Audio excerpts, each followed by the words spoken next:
Hello दोस्तों, आपका स्वागत है मेरे यूट्यूब चैनल आरजे ज्ञान क्लासेस में। तो चलिए, आज जो है मालदा डिवीज़न में ईस्टर्न रेलवे मालदा डिवीज़न में CNW का जो एग्ज़ाम हुआ है 13 मार्च 2021 को हुआ है। ठीक है, यानी कि इसी महीने में हुआ है। तो ये आपके लिए बहुत ही इंपॉर्टेंट है, जिनका हाल ही में एग्ज़ाम है, और ख़ासकर उनके लिए इम्पोर्टेंट है जो ईस्टर्न रेलवे में आते हैं और उनका एग्ज़ाम हाल ही में है। और एक जमालपुर वर्कशॉप जो है, वहाँ भी तुरंत ही एग्ज़ाम होने वाला है और ईस्टर्न रेलवे का ही है। तो जमालपुर के जो एग्ज़ाम देने वाले जो भी हैं, वो इनको गौर से देखें। हो सकता है 15 से 20 प्रश्न इसमें से आ जाए, या उससे ज़्यादा भी आ सकती है, क्योंकि इसी प्रश्न में जो धनबाद में एग्ज़ाम हुआ है उससे ये प्रश्न में बहुत सारे मैच कर गए हैं। तो चलिए पढ़ाते हैं, आपको शुरू करते हैं। देखिए, फुल मार्क्स 100 है, यानी कि 100 नंबर का 100 मार्क्स, 1 नंबर का 1 मार्क्स। 2 घंटे का टाइम दिया गया है, तो 2 घंटा में 100 मार्क्स बनाना कोई बड़ी बात नहीं है। इंस्ट्रक्शन देख लीजिए। Question paper is both English and Hindi language. Candidate में answer the question is regional language also. आपका हिंदी और इंग्लिश दोनों में दिया जाएगा। आपको जैसे मन है वैसे देख के आंसर दीजिए। Candidate to write name, roll number, designation in space provided only, not in any page in answer book और एडिशनल सीट। मतलब कि रियल रोल नंबर जो भी है वो स्पेस प्रोवाइड किया जाएगा उसी के अंदर लिखना है। ये नहीं कि इधर उधर लिख दिया, दूसरा सीट पर लिख दिया, ऐसा कुछ भी नहीं करना है। Cutting, over writing, erasing, alternation of any type in answer will not be accepted. Cutting कीजिएगा, ओवर राइटिंग कीजिएगा, मिटाने की कोशिश कीजिएगा, सुधारने की कोशिश कीजिएगा, उसका 0 मार्क्स गिवन, 0 मार्क्स दिया जाएगा। All question are objective type and multiple choice type, please choose correct answer. ठीक है, ऑब्जेक्टिव और मल्टीपल चॉइस रहेगा, यानी कि 4 में से एगो। अटेम्प्ट 100 क्वेश्चन, यानी कि 100 क्वेश्चन तक ही आपका, जहाँ तक 100 आपका पूरा होगा जो अटेम्प्ट करेंगे वहीं तक कॉपी की जांच होगी, इसके अलावा नहीं होगी। इसलिए जहाँ तक 100 आपको सही सही आता है वहीं तक मारिए, बाकी का छोड़ दीजिए, क्योंकि 100 के बाद भी अगर किसी प्रकार से आपने लगाया तो वो जांच नहीं होगा। तो इस बात को ध्यान रखना है। एक क्वेश्चन के लिए 1 मार्क है, negative marking, no negative marking. ठीक है, नेगेटिव मार्किंग नहीं है, और जहाँ भी नेगेटिव मार्किंग नहीं है पूरे 100 में 100 आपको मारना है, 110 तो मारना ही नहीं है। तो यही हिंदी में था, यही चीज़। चलिए आगे बढ़ते हैं। क्वेश्चन नंबर 1 की तरफ चलते हैं। ध्यान से देखिएगा, बहुत सारे क्वेश्चन हमारे PDF से है। जिनके पास है PDF उनको इजी रहेगा। POH of waxen wagon, boxer wagon का POH कब होता है, तो ये वैगन का चैप्टर में आपको आराम से मिल जाएगा। जितने भी वैगन है सबका POH का, ROH का मिल जाएगा। ठीक है, तो POH होता है बॉक्सर वैगन का, 54 मंथ पर होता है। ये सब्सिक्वेंट है। ठीक है, रियली में होता है 6 ईयर्स पर। ठीक है, लेकिन ऑप्शन में 6 ईयर्स नहीं दिया है। जो न्यूली बिल्ट जो वैगन्स रहेंगे उसको 6 साल पर POH होगा, और उसके बाद हर 54 मंथ पर POH होगा। तो ये कि 6 साल, इसमें कोई ऑप्शन दिया नहीं है, 60 मंथ नहीं दिया है, 4.5 साल वाला दिया है 54, तो हम इसको ले लेंगे आंसर। ठीक है, ये वही आदमी कर सकता है जिनको दोनों चीज़ मालूम होगा, और दोनों चीज़ उन्हीं को मालूम होगा जो ध्यान से पढ़ेंगे। चलिए, POH of ICF coach is done at the interval of. ICF coach का POH जो होता है 18 महीना पर होता है, ये आपको मालूम है। IOH 9 महीना पर होता है। न्यूली बिल्ट रहेगा तो वो 12 महीना पर होगा। ठीक है, क्योंकि नया नया में खराबी कम होती है, तो पहला जो POH होता है, IOH जो भी होता है थोड़ा ज़्यादा दिन पर होता है, इतना आपको ध्यान रखना है। न्यूली बिल्ट नहीं लिखा तो वही सब्सिक्वेंट वाला लगाना है, ये तो इसका आंसर हो जाएगा। C is correct answer. IOH of ICF coach is done at the interval of. जो ICF का IOH होगा, यहाँ POH था। ठीक है, IOH 9 महीना पर होता है, कोई न्यूली बिल्ट नहीं लिखा है, तो हम इसका आंसर 9 लेंगे, वही सही है। Limit of flat tyre is wagon. Wagon में जो फ्लैट टायर हो जाता है उसका लिमिट कितना है, 60 mm तक है। ठीक है, 60 mm फ्लैट टायर लिमिट है वैगन में। ये सब आपको वैगन के चैप्टर में मिल जाएगा। Axle load of AC coaches, AC coaches का एक्सल लोड 16.25 होता है, लेकिन यहाँ 16 दिया है, 0.25 कहीं नहीं दिया है, तो 16 ये ले लेंगे। ठीक है, आगे बढ़ते हैं। Axle load of AC coach 16.25 हो गया। Riding index of ICF coach का राइडिंग इंडेक्स 3.5 होता है। ठीक है, maximum speed of LHB coach का मैक्सिमम स्पीड 160 होता है। ये सब इजी प्रश्न है, लेकिन इजी उन्हीं के लिए है जिन्होंने पढ़ा है। Number of brake cylinder is 1 LHB coach are. एक LHB कोच में ब्रेक सिलेंडर कितना होता है, उतना ही होता है जितना कि चक्का होता है। तो एक कोच में कितने चक्के होते हैं, 4 इधर और 4 उधर, 8, यानी कि ब्रेक सिलेंडर भी कितने होंगे, 8 होंगे। Number of dump wall is in 1 LHB coach, एक एक्सल पर एक डंप वॉल्व, याद रखिएगा, एक एक्सल पर एक डंप वॉल्व। तो कितने एक्सल होते हैं एक कोच में? 4 एक्सल होते हैं, तो 4 डंप वाल्व होंगे। Type of coupler used in LHB coach, LHD coach में H type tight lock CBC coupler use होता है, तो ठीक है, इसका आंसर हो जाएगा A, H type tight lock CBC coupler. 10 का आंसर ए हो जाएगा। Cylinder piston stroke of LHB coach, LHB coach में सिलेंडर का पिस्टन स्ट्रोक होता है, वो पूछ रहा है, ठीक है, तो वो होता है 21, ठीक है। एलएचबी कोच में सिलेंडर का पिस्टन स्ट्रोक होता है 21, और इसमें कोई ऑप्शन नहीं दिया गया, इसको नन ऑफ दीज ले लेते हैं। नन ऑफ दीज भी आपको आता है, ये नहीं सोचे कि नन ऑफ दीज सिर्फ टाइम पास करने के लिए देता है, ऐसे नहीं, इसका भी ये भी आंसर कब कभी आता है, ये हो जाएगा 21, क्योंकि 21 नहीं था तो हमने none of these answer D लिया। Cylinder piston stroke of ICF coach, ICF coach का सिलेंडर का जो पिस्टन स्ट्रोक होता है वो 32 होता है, ठीक है, 32 mm। Brake power certificate issued for the premium rack is valid for, हमने कल ही आपको एक वीडियो बनाया था जिसमें बताया था कि बीपीसी से प्रश्न हम जो मैं बता रहा हूँ वो आता है एग्जाम में, और देखिए कैसे आया। बीपीसी का रैक का वैलिड कितने दिन है ये पूछ रहा है, बीपीसी प्रीमियम का, ठीक है, premium brake power certificate issued for premium rack is valid, कब तक वैलिड है वो पूछ रहा है, ठीक है। तो वैलिड होता है 12 दिन प्लस 3 डेज ग्रेस पीरियड होता है, ये हमने बताया था, और ऑप्शन में ऐसा कुछ भी नहीं है, ठीक है, तो नन ऑफ दीज लेंगे। 12 दिन तो होता है और 3 डेज ग्रेस पीरियड देता है, जैसे खाली होने, जैसे 12 दिन में तो पहुंच गया मान लिया कि कोच वैगन, लेकिन खाली होने में अगर टाइम लग गया तो 3 दिन का और उसको ग्रेस पीरियड दिया जाता है, तो ये आपको याद रखना है, 12 days plus 3 days grace period, और ऑप्शन में ऐसा कुछ भी नहीं है, तो इसका आंसर हो जाएगा डी। चलिए, नन ऑफ दीज। आगे बढ़ते हैं question number 14। The colour of BPC of CC rack, ठीक है, सीसी रैक का बीपीसी का कलर क्या होता है ब्रेक पावर सर्टिफिकेट का? तो सीसी रैक का जो होता है वो येलो होता है, और इसका प्रीमियम का होता है ग्रीन। देखिए दोनों प्रश्न आ गए, एक चीज़ पढ़ने से 2 प्रश्न आ गए। ये प्रीमियम का ग्रीन होता है। Coach holding capacity of coaching depot, coach holding capacity of coaching depot जो है प्राइमरी 50 प्लस सेकेंडरी, इसका आंसर हो जाएगा सी, प्राइमरी 50% प्लस सेकेंडरी। 17 देखिए, OL is use in dashboard guide surveillance 68, ठीक है, सर्वोलेंस 68 या सर्वोलेन 100 जो है वो डैशबोर्ड में यूज़ किया जाता है, या सर्वोलेन 100 नहीं दिया है, और सर्वोलेंस 68 इसका आंसर हो जाएगा। कहीं कहीं देखने को मिलता है, लेकिन सर्वोलेंस 68 ही आपको आएगा, वही लगाइएगा। Dash is the maintenance manual of Casnub bogie का जो मेंटेनेंस मैनुअल होता है वो होता है G95, ठीक है, कैसनो बोगी का मेंटेनेंस मैनुअल होता है G95। उसके बाद 19 देखिए, the maintenance manual of BOXN wagon fitted with Casnub bogie, BOXN wagon का maintenance manual fitted with Casnub bogie है, तो बॉक्सन वैगन का जो मेंटेनेंस मैनुअल होता है, बॉक्सन वैगन का मेंटेनेंस मैनुअल G70, ठीक है, G70 बॉक्सन में ये पूरा जो वैगन का नोट्स है उसमें आपको मिलेंगे, ठीक है, G70। और ये 17 का थोड़ा देख लीजिए, उसके बारे में थोड़ा जान लीजिए। 17 में क्या करता है, इसमें क्या है 1.6 लीटर इसमें ऑयल भरा जाता है डैशपोर्ट में, ठीक है, और 40 mm इसका डेप्थ रखा जाता है, ठीक है, ये आपको पेज नंबर 16 में मिलेगा, पेज नंबर 16 में ये जो आपको G95 जो बताया, ये दोनों आपको पेज नंबर 16 में मिल जाएंगे, ये वाला, और ये तो बहुत सारे PDF में आपको मिल जाएंगे। मेरे PDF में बहुत सारे क्वेश्चन 2 बार 3 बार भी आ गए हैं, इससे आपको फ़ायदा क्या होगा कि आपका रिवीजन हो जाएगा। चलिए 19 तक तो आपको आ गया, 19 का आंसर सी है। अब आते हैं, चलिए 20 से आते हैं जितना मैक्सिमम कोशिश करूँगा ख़त्म करने का।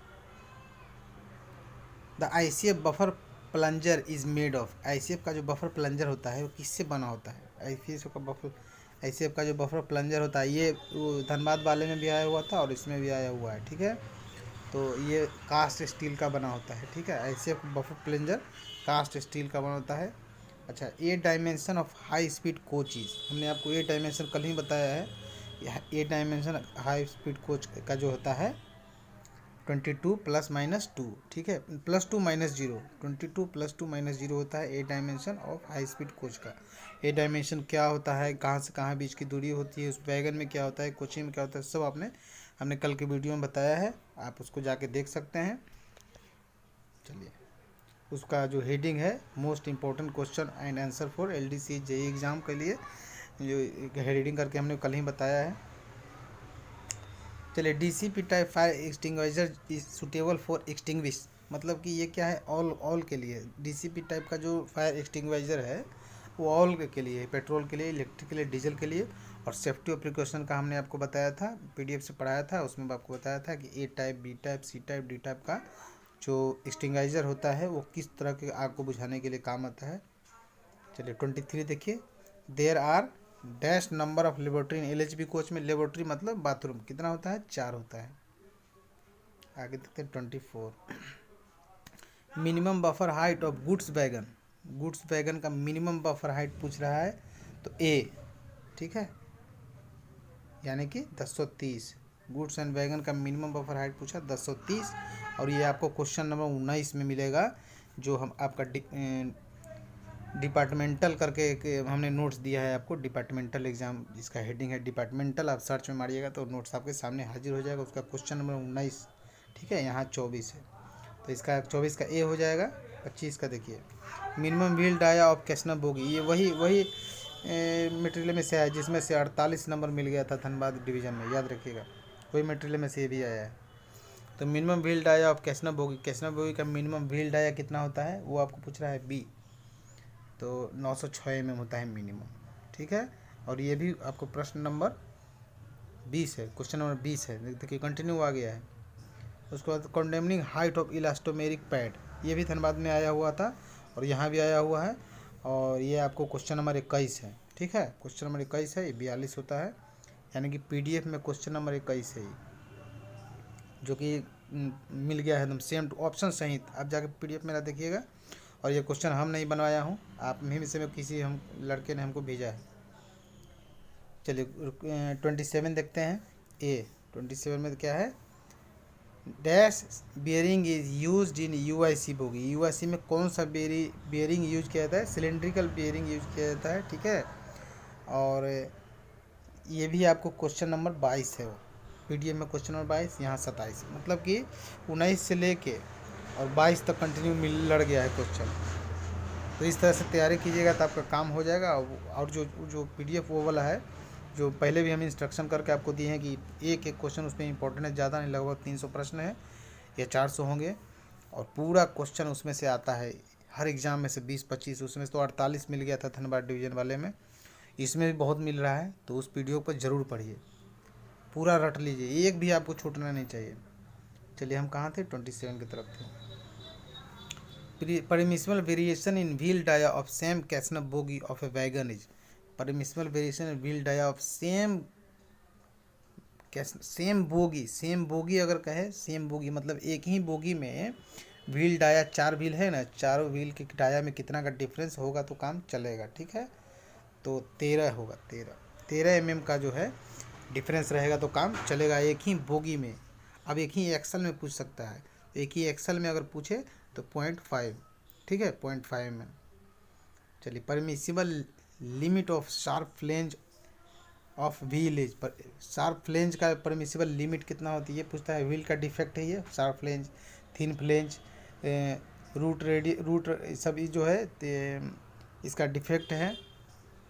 तो उसमें आपको शार्प फ्लेंज का permissible limit of sharp flange of wheel is कितना पूछ रहा है, तो उसका आंसर हो जाएगा इसका आंसर हो जाएगा नन ऑफ द एबव, ठीक है, क्योंकि ये 5 mm होता है, 5, ठीक है। ये कंडेमनिंग लिमिट है, परमिसिबल मतलब कंडेमनिंग लिमिट। अगर यही स्टैंडर्ड पूछे तो 14.5 होता है। ध्यान से देखिएगा, फिर से समझिए, permissible limit of sharp flange of wheel is, wheel का शार्प फ्लेंज का परमिसिबल लिमिट है वो 5 mm है, ठीक है, 5 mm परमिसिबल लिमिट या कंडेमनिंग लिमिट। अगर स्टैंडर्ड लिमिट अगर पूछे तो 14.5 होता है। चलिए 30 पर आते हैं, इसको मिटाते हैं, कन्फ्यूज होने जाएगा। SS1 ये तो बहुत ईजी है, सॉफ्ट शेड्यूल, ये भी हमने आपको नोट्स दिया है मेंटेनेंस मैनुअल का, LHB का, उसमें पूरा आपको SS1, SS2, SS3, D1, D2, D3 पूरा इसमें दिया हुआ है। तो सब शेड्यूल 1 ऑफ LHB कोच कब होता है, ठीक है, कब होता है, तो ये होता है 18 महीना या 6 लाख किलोमीटर पर। अगर SS2 पूछे तो इसको डबल कर देना है, ठीक है। 3 साल या 12 लाख किलोमीटर। SS3 पूछे तो उसको डबल कर देना है, 6 साल या 24 लाख किलोमीटर। जो पहले हो जाए उसी समय उसको सॉफ्ट शेड्यूल होता है, ठीक है। आगे बढ़ते हैं 31 की तरफ। SS2 ऑफ LHB कोच, ठीक, उसका डबल कर देना है, 3 ईयर्स या 12 लाख किलोमीटर। इसका आंसर बी हो जाएगा। कोडल लाइफ ऑफ LHB कोच, देखिए LHB कोडल लाइफ कहीं भी सही से लिखा हुआ नहीं मिलता है, जहाँ भी लिखा हुआ मिलता है ये गलत मिलता है। इसका जो अभी डिसाइड नहीं हुआ है, 35 आंसर आप ले सकते हैं, लेकिन 35 आंसर हो, इसका नन ऑफ दीज होना चाहिए, ठीक है। इसका नन ऑफ दीज ही होगा। 35 आप लिख सकते हैं। कोई ऑफिशियल जो पेपर है जो रेलवे विभाग का, उसमें तो कहीं भी नहीं लिखा हुआ है कि LHB कोच का कोडल लाइफ कितना होता है, तो इसको नन ऑफ दीज ही आंसर आप लीजिए, इसको नहीं लीजिए। 33 देखिए, how much quantity of inoculum is charged initially in the bio toilet tank. जो बायो टॉयलेट टैंक है वो इन कॉलम उसमें जो डालते हैं ना, गोबर के घोल के जैसा होता है, जिसमें कि एनाएरोबिक जो बैक्टीरिया होती है, उसमें 120 लीटर शुरू में डाला जाता है। इनिशियली मतलब शुरू में 20 लीटर 120 लीटर डाला जाता है। What is the weight of chlorine tablet. Chlorine जो उसमें डालते हैं टेबलेट, उसमें 100 ग्राम वेट होता है, ठीक है। व्हाट इज़ बायो टॉयलेट क्या होता है, इसका आंसर ए हो जाएगा। A toilet which biological degradation, ठीक है, of human waste inoculum take place. Inoculum उसके जगह पर प्लेस ले लेता है जो ह्यूमन डिग्रेडेशन होता है, ह्यूमन वेस्ट जो होता है।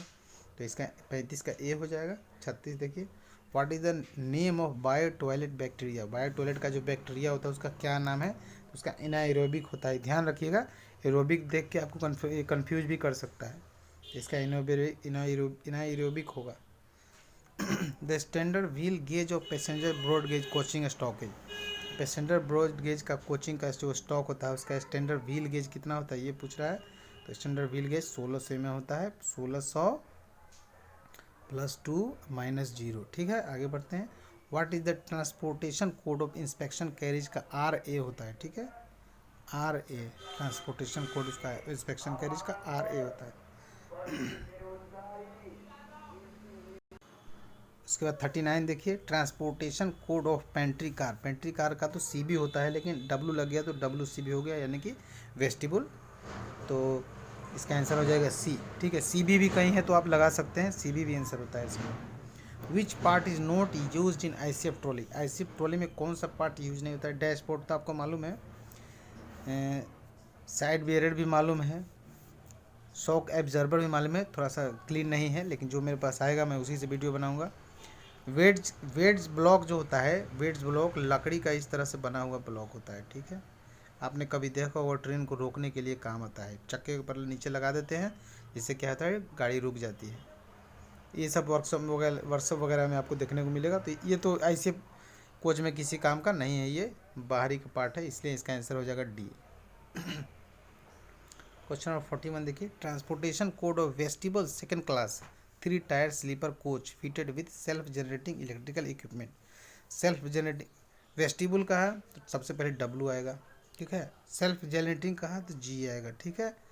3 टायर है और क्या है, सेकंड क्लास यानी कि स्लीपर है तो S हो गया, और 3 टायर है तो CN हो गया। CN का मतलब ही 3 टायर होता है। हमने कोच कोर्स वाला जो वीडियो है उसमें आपको ये सब बता दिया है कि कैसे सबको नंबर सिस्टम लगाते हैं, और उसका PDF भी आपको दे दिया है। तो इस तरह से आपको ये इसका आंसर हो जाएगा WGSCN B हो जाएगा। आगे बढ़ते हैं 42 की तरफ। The maximum standard buffer height above rail level to centre of buffer. Maximum standard buffer height पूछेगा। मैक्सिमम स्टैंडर्ड बफर हाइट अगर पूछ दिया तो मैक्सिमम स्टैंडर्ड बफर हाइट 1105 में होता है, ठीक है, और मिनिमम 1030 होता है। What is the weakest link of each type tight lock. CBC coupler का सबसे वीकेस्ट लिंक नकल होता है, ठीक है, बहुत ही वीकेस्ट लिंक होता है, घिसता है, ख़राब हो जाता है। आगे देखिए 44 destruction tube is provided in side the D tube एक होता है इस तरह से, पाइप के आकार का होता है इस तरह से, ठीक है। ये कहाँ लगता है, ये हेड स्टॉक जो मेन हेड स्टॉक जो होता है इस तरह से, और इनर हेड स्टॉक जो होता है, ये दोनों के बीच में D ट्यूब लगता है। ठीक जो ICF कोच में जो बफर होता है, बफर के ठीक सामने लगता है। तो इसको क्या कहाँ लगता है, head stock inside head stock, ठीक है। एट प्रेजेंट, अभी वर्तमान में, all newly coach being manufactured with bogie mounted air brake system, मतलब वर्तमान में BMBC यूज होता है, लेकिन ये वर्तमान का क्वेश्चन नहीं है। बहुत सारे लड़के सोचते हैं जो चला गया उससे प्रश्न नहीं आते, ये चला गया से ही प्रश्न है, क्योंकि BMBC तो ICF कोच में, ICF का प्रोडक्शन बंद हो गया है और नाव यहाँ लिख दिया, तो ये चलिए कोई बात नहीं है। हमने क्या करना है, सबका तैयारी करना है, चाहे उससे पूछे ना पूछे। तो जो BMBC के साथ, जो बोगी माउंटेड ब्रेक सिलेंडर के साथ जो कोच तैयारी होती है, उसमें क्या होता है ये पूछ रहा है, ठीक है। तो उसमें होता क्या है, उसमें होता है विथ लोड सेंसिंग डिवाइस होता है, लोड सेंसिंग डिवाइस, ठीक है। आगे बढ़ते हैं। Permissible variation in wheel tread diameter for 4 wheel trolley, 4 wheel trolley मतलब 4 ही उसमें व्हील रहेगा, ठीक है। वो ICF का होता है, जो BVZC जो ब्रेक बान होता है ना, उसके बारे में पूछ रहा है। In the same axle of broad gauge, variation पूछ रहा है, तो 0.50, ठीक है। अच्छा, permission variation in wheel tread diameter for power coach, wheel tread diameter for power coach in same axle अगर पूछ दिया, सेम एक्सल, तो इसमें भी वही होगा 0.50, ठीक है। और इसमें क्या पूछा है, permission variation wheel diameter of 4 wheel trolley on the same coach, same coach पूछा तो 13 mm हो गया, एक कोच में 13 सेम एक्सल पर 0.5 mm 4 व्हील ट्रॉली है। Permission variation in wheel tread diameter for wheel ICF trolley, the same trolley, अब same trolley पर अगर पूछे, सेम ट्रॉली पर, सेम एक्सल पर अलग है, सेम कोच पर अलग है, और सेम ट्रॉली पर भी अलग है, ठीक है। 5 mm हो गया। Axle load capacity of generator car कौन सा रहेगा, AC का रहेगा या स्लीपर का रहेगा, जो भी रहेगा, लेकिन LHB का रहेगा, ठीक है। और या ICF का भी रह सकता है। तो उसका जो एक्सल लोड कैपेसिटी है वो होता है 16 टन, ठीक है, 16.25 टन, क्योंकि 16 टन तो होता ही नहीं है, 20 टन ये सब तो वैगन का है, 15 टन का होता ही नहीं है, तो इसका हो जाएगा 16.25 टन। 51 देखिए, clearance between brake block and wheel tread of ICF coach, brake block और व्हील ट्रेड के बीच कितना क्लियरेंस होता है, 5 mm का क्लियरेंस गैप होता है, ठीक है, याद रखिएगा। How the weight of body is transferred on trolley in ICF coach में, जो बॉडी का वेट होता है किसके थ्रू ट्रांसफर होता है, तो साइड बियरर्स की तरफ होता है। 2 साइड में ऐसे साइड बियरर्स रहते हैं, ठीक है, बोलिस्टर के ऊपर। इसमें जो लुब्रिकेंट्स लगाता है, और साथ ही इटली के आकार का एक प्लेट रहता है और एक ब्रॉन्ज पीस होता है, ठीक है। इटली आकार का जो प्लेट होता है उसका कंडेमनिंग साइज 8.5 होता है और न्यू साइज 10 mm का होता है, ठीक है। 100 पीसू साइज 9 mm का होता है। और जो ये ब्रॉन्ज प्लेट का और ये इटली का आकार का होता है, ठीक है, उसका जो कंडेमनिंग साइज होता है 42.5 होता है। न्यू साइज होता है 45 होता है। और इस तरह से हमने अब इसके बारे में पूरा आपको बता रखा है कि न्यू साइज क्या होता है, और मेरे PDF में उपलब्ध भी है। तो चलिए टाइम नहीं गवाते हुए आगे बढ़ते हैं। एक क्वेश्चन से कई क्वेश्चन निकलता है, आप खुद ही डिस्कस जो कीजिए। चलिए, मुझे ठीक से अभी याद नहीं था इसलिए मैंने नहीं बताया। आगे बढ़ते हैं। चलिए आगे बढ़ते हैं। हाउ मेनी बॉडी ट्रांसफर, हाँ ये हो गया। 53 देखिए, how much selling on a wheel can be allowed, wheel में सेलिंग जो है, ये व्हील जो है इसमें जैसे स्क्रैच आ जाता है, स्क्रैच इस तरह से छिलका की तरह, तो कितना अलाउड है, तो सेलिंग अलाउड नहीं है, ठीक है, no ceiling allowed. Air hose are connected to, air hose किससे कनेक्ट होता है, ब्रेक पाइप से भी होता है, फ्री टाइप पाइप से भी होता है, और दोनों में कट ऑफ एंगल कॉक तो लगे ही होते हैं, ठीक है। तो इसका हो जाएगा C, ठीक है। चलिए आगे बढ़ते हैं, ख़त्म हो गया ये पेज। चलिए आगे देखते हैं। ए डायमेंशन इज मेजर्ड बिटवीन, कल ही हमने आपको ए डायमेंशन ई डायमेंशन दोनों पढ़ाया है। क्या बताया था, ए डायमेंशन में आपको बताया था, ए डायमेंशन में कि जो स्लैक एडजस्ट बैरल जो होता है, स्लैक एडजस्ट बैरल जो होता है और कंट्रोल रॉड का हेड होता है, उसके बीच की दूरी को ए डायमेंशन कहा जाता है। और साथ ही ये तब मापा जाता है जब ब्रेक रिलीज कंडीशन में हो, ठीक है। इसका आंसर हो जाएगा ए।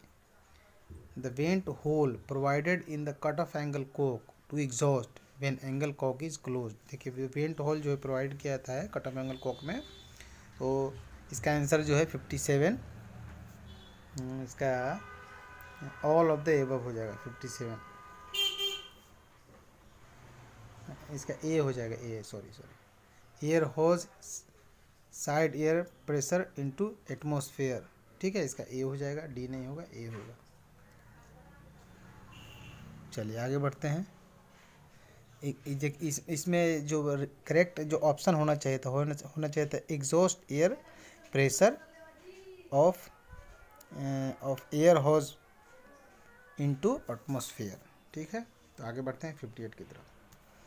इन air brake system during sensitivity test, एक इनसेंसिटिविटी होता है और एक सेंसिटिविटी टेस्ट होता है। Should apply when the rate of drop air pressure in BP, PR से प्रेशर हो गया, एयर प्रेशर इन बीपी। तो हमने कल ही आपको बताया था कि 0.6 kg सेंटीमीटर स्क्वायर और 6 सेकेंड में ये होना चाहिए। ठीक है, ये कुछ भी नहीं 120 ऐसे ही आ गया है। 0.6 kg सेंटीमीटर स्क्वायर इन 6 सेकेंड में होगा। ठीक है, वो जो सेंसिटिविटी टेस्ट होगा वो इस तरह से होगा। और इनसेंसिटिविटी टेस्ट होगा, इनसेंसिटिविटी टेस्ट में जो है 0.3 kg सेंटीमीटर स्क्वायर इन 60 सेकेंड में 60 सेकेंड तक ऐसा प्रेशर दे के चेक किए थे। और साथ ही इस दौरान ब्रेक अप्लाई नहीं होना चाहिए, ये भी चेक होता है। ठीक है, इसका यही चेकिंग है, तो इसका आंसर हो जाएगा डी। देखिए 60 के देखते हैं, 60 क्या कहता है, the permissible leakage rate in air brake system in, ठीक से लिखा हुआ नहीं है, सेंट्रीफ्यूगल डर्ट कलेक्टर। अच्छा, the permissible leakage rate in air pressure system in centrifugal dirt, जो एयर ब्रेक सिस्टम में परमिसिबल लीकेज जो है 0.2 kg है, 0.2 kg सेंटीमीटर स्क्वायर है। इसका आंसर बी हो जाएगा। उसके बाद 61 देखिए, द अनकपल बीपी और FP air hose is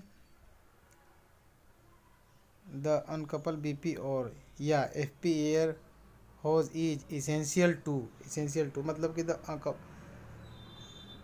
अनकपल BP और FP air hose is essential to. ठीक है, तो ये हो जाएगा क्लोज एडजस्ट एंगल कॉक। अच्छा, अनकपल करने के लिए क्या करेंगे, तो पहले जो एडजस्टेंट जो एंगल कॉक है उसको क्लोज करेंगे, उसके बाद ही हम उसको कपल या अनकपल, क्योंकि जैसे अगर क्लोज नहीं कीजिएगा तो बहुत सारे एयर उसमें से आते रहेंगे और लगाने में आपको तकलीफ होगी। तो इसका आंसर बी हो जाएगा 62। देखिए थोड़ा साफ नहीं है, इसके वजह से थोड़ी परेशान आ रही है, लेकिन मैं आपको बोल दे रहा हूँ। इन air brake system the rate of leakage should not be more than, कितना से ज़्यादा नहीं होना चाहिए, इसे तो 0.25 से ज़्यादा नहीं होना चाहिए, लेकिन 0.2 kg से ज़्यादा नहीं होना चाहिए, लेकिन ऑप्शन में मिनिमम 0.25 है तो हम इसको ले लेंगे। चलिए 63 देखिए, the ELB device indicate plate source, एक ELB डिवाइस होता है, उससे क्या होता है लोड को सेंस करता है। तो अगर एम्प्टी रहेगा तो येलो आएगा और ये लोडेड रहेगा तो ब्लैक आएगा, इसका आंसर ए हो जाएगा। फुल फॉर्म BC बहुत ईजी है, ब्रेक सिलेंडर इसका फुल फॉर्म होता है। The position of cut off angle Coke handle while open condition में कट ऑफ एंगल कोक का जो पोजीशन होता है ओपन कंडीशन में पैरेलल रहेगा। इस तरह से अगर कट ऑफ एंगल कोक का हाउस पाइप है तो इसका हैंडल जो है इस तरह से रहेगा, यानी कि इसका आंसर ए हो जाएगा। 66 देखिए, द फुल फॉर्म CR क्या है, कंट्रोल रिजर्वर होता है, जो कि DB के ठीक ऊपर लगा हुआ होता है। During twin pipe charging position air pressure इन एक्सिलरी रिजर्वर, एयर का जो एयर प्रेशर होता है वो 6 किलो का होता है, आपको मालूम है। चलिए फीड पाइप का भी 6 किलो होता है, BP का 5 किलो का होता है ब्रेक पाइप का। What be the function of air check valve of C3W type distributive valve. ठीक है, what shall be the function of air check valve का क्या फंक्शन है C3W टाइप डिस्ट्रीब्यूटिव वॉल्व के अनुसार, तो इसका जो फंक्शन है वो है चार्जिंग द एयर। ठीक है, चार्जिंग द एयर है, एयर को चार्जिंग करने का काम है। फुल फॉर्म ऑफ WSP क्या है, व्हील स्लाइडिंग प्रोटेक्शन है, या व्हील स्लाइड प्रोटेक्शन भी दे सकता है। 70 के देखिए, curtains and rexine seats provide on LHB coach are, LHB coach में जो कर्टन और रेक्जिन जो है फायर रिटार्डेंट होता है, मतलब कि आग के लिए मंदक का काम करता है, आग से बचाता है, जल्दी से जलता नहीं है। तो इस तरह से है। और जलने के बाद जो धुआं जो निकलता है वो भी बहुत ही कम जहरीला टाइप का होता है, ताकि इंसान उससे मरे नहीं। अक्सर आग लगने पर क्या होता है कि आग से पहले जो धुएं से ही लोग मर जाते हैं। तो इस तरह से आज अभी का जो बनाया जा रहा है वो इस तरह से बनाया जा रहा है कि एक तो जल्दी से आग नहीं पकड़े, और पकड़े तो जल्दी से बुझ जाए। तो वीडियो आपको अच्छा ही लगा होगा। पूरा वीडियो को देखने के लिए धन्यवाद। 71 से लेके 110 तक अगले वीडियो में आपको बता दिया जाएगा। तब तक के लिए नमस्कार दोस्तों। और हाँ, अगर कोई PDF लेना चाहते हैं तो मेरे मोबाइल नंबर 8121390916, ठीक है, इससे संपर्क कर सकते हैं। इसका व्हाट्सअप नंबर भी है, वही है, व्हाट्सएप नंबर भी है और मोबाइल नंबर भी है। इस पर फ़ोन करके आप PDF के लिए अप्लाई कर सकते हैं। PDF फ्री बिल्कुल नहीं है, 1000 रुपये इसके लिए पे करना होता है। चलिए, जय हिंद दोस्तों, धन्यवाद।